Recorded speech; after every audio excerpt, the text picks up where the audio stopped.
అందరికీ నమస్తే। రైతులు చూడాల్సినటువంటి వీడియో ప్రధానంగా రైతు భరోసా ఎవరెవరికైతే రాలేదో ఆ రైతులంతా కూడా చూడాల్సినటువంటి వీడియో। ఇక ప్రజాపాలన అని చెప్పి ఇందిరమ్మ రాజ్యం అని చెప్పి మేము మార్పు తీసుకొస్తున్నామని చెప్పి రైతులకు ఏం పైసలు సరిపోతాయా, కేసీఆర్ ఎక్కువ తీసుకొస్తాడు, ఎక్కువ తింటాడు, మేము వచ్చిన తర్వాత 15,000 ఇస్తాం రైతు భరోసా, కేసీఆర్ కేవలం 10,000 రూపాయలు మాత్రమే ఇస్తా ఉన్నాడు। అవి సరిపోతలేవు, పంట పెట్టుబడికి మళ్ళా రైతు అప్పు చేయాల్సి వస్తా ఉంది। ఒక్కొక్క పంటకు వచ్చేసేసి ఒక్కో దఫాకి 7,500 రూపాయల చొప్పున 2 సార్లకి 15,000 రూపాయలు ఇస్తామని చెప్పి అధికారంలోకి వచ్చినటువంటి కాంగ్రెస్ పార్టీ ఇవాళ ఏం చేస్తా ఉందనేది ఒక్కసారి ఆలోచన చేయాలి। ఆయన 10 ఇస్తున్నాడు, మేము 15,000 ఇస్తామని చెప్పి అధికారంలోకి వచ్చి 2023 డిసెంబర్లో దాదాపుగా 7,500 కోట్లు రైతు బంధుకు సంబంధించి ఆల్రెడీ గత ప్రభుత్వం జమ చేసి పెట్టింది। జమ చేసి పెడితే వీళ్ళు ఏం చేశారు, 2023 డిసెంబర్లో ఇప్పుడు ఇస్తే కేసీఆర్ ఇది మొత్తం ఎలక్షన్ ఫండ్ లాగా ఇస్తా ఉన్నాడని చెప్పి హైకోర్టుకు పోయినరు। హైకోర్టుకు పోతే రైతుల పైసలు మొత్తం ఆగిపోయినాయి। 2023 రావాల్సినటువంటి డిసెంబర్ పంట 7,500 కోట్లని మేము వచ్చిన తర్వాత ఇస్తాం, మేము వచ్చిన తర్వాత 15,000 కల్పిస్తాం, ఇది కాదు మొత్తం మేము దాదాపుగా 10,000 కోట్ల రూపాయలు ఇవ్వాలి మా లెక్క ప్రకారం అని చెప్పి అధికారంలోకి వచ్చిన తర్వాత 2024 జనవరిలో ఇవ్వాల్సినటువంటి పైసలు మే దాకా తీసుకొచ్చారు। రైతులకు ఏం చెప్పారంటే కేసీఆర్ అప్పులు చేసిండు, పైసలు లేవు, ఇబ్బంది అవుతా ఉందని చెప్పి ఇయే 7,500 కోట్లని జనవరి నుంచి మే దాకా తీసుకొచ్చి పైసలు వేసిండు। సో ఇదంతా రైతులందరికీ కూడా తెలుసు। ఆ తర్వాత వానాకాలం పంట ఇవ్వాలి, 2024 వానాకాలం పంట ఇవ్వాలి, అసలు మొత్తానికే ఎగ్గొట్టిండు పంట, అసలు ఒక్క రూపాయి కూడా ఇవ్వలేదు। ఇక కొత్త సంవత్సరం వస్తా ఉంది, మేము కొత్తగా బడ్జెట్ పెట్టబోతా ఉన్నాం, ఇస్తాం పైసలు అని చెప్పి సార్ ఏం చెప్తాడు తెలుసా, ఇక దేవుళ్ళ మీద ఒట్టేస్తాడు, మెదకపోతే మెదక్ చర్చి మీద ఒట్టేస్తాడు, ఆడిగిపోతే ఇంకో దేవుడి మీద, వెంకటేశ్వర స్వామి మీద, ఎంతో మంది దేవుళ్ళ మీద ఒట్లేసి నేను బాజాప్తా ఇచ్చేస్తా, రైతు బంధు రైతు భరోసాగా మార్చినాం, పైసలు ఇచ్చేస్తామని చెప్పి మొన్న ఏం చేసింది సారు, జనవరి 25వ తారీఖు టకా మీ అకౌంట్లలో పైసలు పడిపోతాయి। ఇలా హాలిడే, జనవరి 26 రిపబ్లిక్ డే ఉంది, ఇలా హాలిడే, ఇక 27 తెల్లారితే మీకు పైసలు పడిపోతాయి అని చెప్పిన సారు ఎప్పటి వరకు చెప్పింది తెలుసా, మార్చి 31 వరకు చెప్పింది సారు। మార్చి 31 వరకు 27 మొదలు పెడితే మీకు అందరికి పైసలు వచ్చేస్తాయి అని చెప్పిండు। మార్చి 31 అయిపోయి ఎన్ని రోజులు అవుతా ఉంది, ఎంతమందికి పైసలు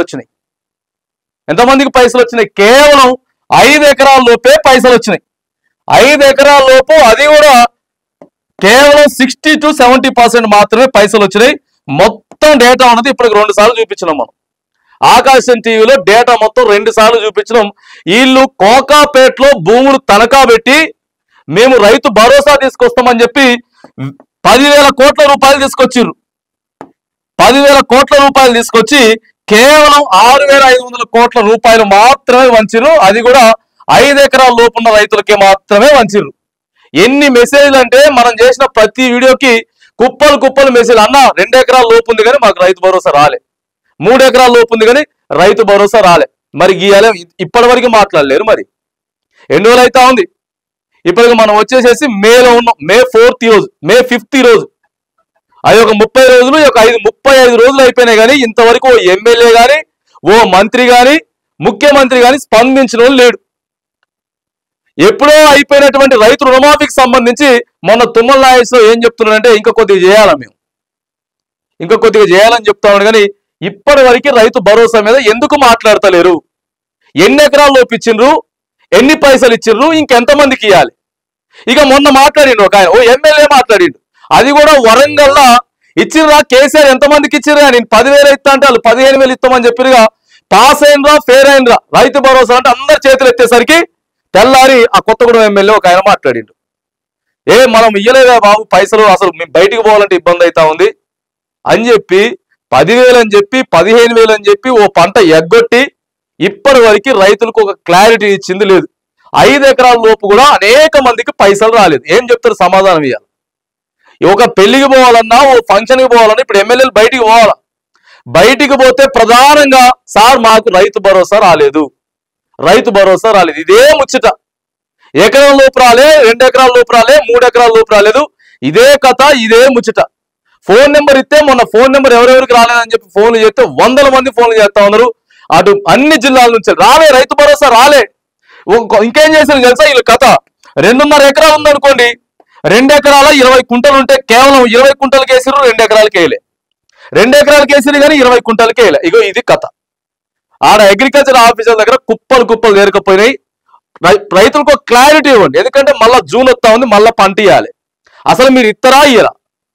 అసలు ప్రభుత్వం నుంచి వచ్చేటట్లయితే ఒకరికి ఆలోచన చేసుకుంటారు రైతులు, లేకపోతే మళ్ళీ అదే బాండ్ పేపర్ల మీద మళ్ళీ అదే కథ, అదే ప్రామిసర్ నోట్ల మీద సాహుకారు దగ్గరికి పోవాలి, మళ్ళా పంట పెట్టుబడికి సాయం తెచ్చుకోవాలి. అంతా ఆగమాగం అయిపోయేటువంటి పరిస్థితి ఉన్నది. కాబట్టి ఇప్పటికైనా సరే ప్రభుత్వం కొద్దిగా కళ్ళు వేసి అసలు ఇత్తరా ఇయ్యరా? 10 నుంచి 15 వేలు అని చెప్పిర్రు. మొదటి విడత లేట్ చేసుకుంటా అయ్యే కేసీఆర్ ఇచ్చిన పైసలు ఇచ్చిండ్రు. ఆ తర్వాత ఒక పంట పూర్తిగా ఎగ్గొట్టిండ్రు. ఇవంతా వాస్తవం.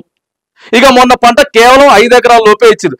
కేసీఆర్ రైతు బంద్ ఇచ్చినప్పుడు అరే పైసలు ఎక్కువ ఇస్తా ఉన్నాడు, లక్షలు దగ్గర పెడతా ఉన్నాడు, 20 ఎకరాలకి ఇస్తా ఉన్నాడు, 30 ఎకరాలకి ఇస్తా ఉన్నాడు. ఎవరి పైసలు ఎవరికి ఇస్తా ఉన్నాడు, ఇది 10 ఎకరాల లోపే ఇస్తే బాగుంటది అనేటటువంటి ఆలోచన అప్పుడు కాంగ్రెస్ వాళ్ళు చేసిండ్రు. ప్రజలంతా కూడా దానికి మద్దతు తెలిపారు. ఎట్లా పడితే అట్లా గుట్టలకి ఇస్తాడు, మెట్టలకి ఇస్తాడు, వెంచర్లకి ఇస్తాడు, పెట్రోల్ బంకులకి ఇస్తాడు, హైవే రోడ్లకి ఇస్తాడు. పైసలు ఎక్కువ ఇస్తాడని చెప్పారు కానీ ఏ రోజు కూడా ఏ రైతు కూడా పైసలు రాలేదు అని చెప్పి ఎప్పుడు చెప్పలేదు. ఇప్పుడు మాత్రానికి మాకు రాలేదన్నా వారం నుంచి 10 రోజుల లోపు కేవలం ఒక ఎకరాకి మొదటి రోజు మొదలు పెడితే రెండో రోజు 2వ ఎకరం, 3వ రోజు 3వ ఎకరం, అట్లా 10 రోజులు 10 ఎకరాలకు టక్క 7,500 రూపాయలు, 7,500 కోట్ల రూపాయలు పడేటి. ఇప్పుడేమో సగం మందికి పడుతుంది, ఒకే ఊళ్ళో సగం మందికి పడుతుంది, సగం మందికి పైసలు పడి. ఇదేం పంచాయతీ బాబు? ఇదేం పంచాయతీ? రేవంత్ రెడ్డి గారు ఆలోచన చేయాలి. ఆలోచన చేసి రైతులకు స్పష్టమైన క్లారిటీ, ఇన్ని ఎకరాల లోపే ఇస్తాం, ఇంతే ఇస్తాం, గంతే అదన్నా క్లారిటీ చేస్తే రైతులు మీరు ఏ మాట అయితే చెప్తారో ఇక దానికే కట్టుబడి వాళ్ళ వ్యవసాయం ఏదో వాళ్ళు చేసుకుంటారు. కాబట్టి మరి ఇప్పటికైనా సోయి తెచ్చుకొని వ్యవసాయ శాఖ మంత్రి తుమ్మల నాగేశ్వరరావు గారు, ముఖ్యమంత్రి రేవంత్ రెడ్డి గారు దయచేసి రైతులకు ఒక స్పష్టమైనటువంటి క్లారిటీ మాత్రానికి ఇవ్వాల్సినటువంటి అవసరం ప్రస్తుతం తెలంగాణలో ఉంది.